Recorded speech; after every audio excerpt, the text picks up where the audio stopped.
Hello students, आपण बघा BMS second year त्याच्यामध्ये अगततंत्रमध्ये कृत्रिम विष हा टॉपिक बघत आहोत.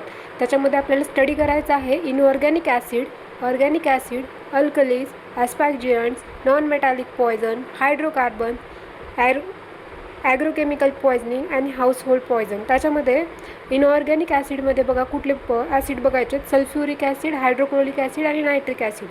ऑर्गॅनिक ॲसिडमध्ये बघा ऑक्झॅलिक ॲसिड, कार्बोलिक ॲसिड आणि फॉर्मिक ॲसिड हे 3 ॲसिड आहेत. अल्कलीजमध्ये पोटॅशियम, सोडियम आणि हायड्रॉक्साईड. ॲस्पॅक्जियंटमध्ये कार्बन मोनॉक्साईड आणि कार्बन डायऑक्साईड हे 2 आहेत. नॉन मेटॅलिक पॉयझनमध्ये फॉस्फरस आणि सायनाईड. हायड्रोकार्बन्समध्ये फक्त केरोसिन आहे. ॲग्रोकेमिकल पॉयझनिंगमध्ये हे इम्पॉर्टंट आहे, ऑर्गॅनो फॉस्फरस कंपाऊंड. नंतर कार्बोनेट्स, ऑर्गॅनोक्लोराईड आणि ॲल्युमिनियम फॉस्फाईड. आणि शेवटी आहे हाऊसहोल्ड पॉयझन. हे कृत्रिम विषच्या अंडरचे पॉईंट्स आहेत. त्याच्यामध्ये आपण एक एक डिटेल बघणार आहोत. इनऑर्गॅनिक ॲसिडमधलं पहिलं सल्फ्युरिक ॲसिड. सल्फ्युरिक ॲसिडचं इंट्रोडक्शन, प्रॉपर्टीज, फॅटल डोस आपण नेक्स्ट व्हिडिओमध्ये पाहूयात.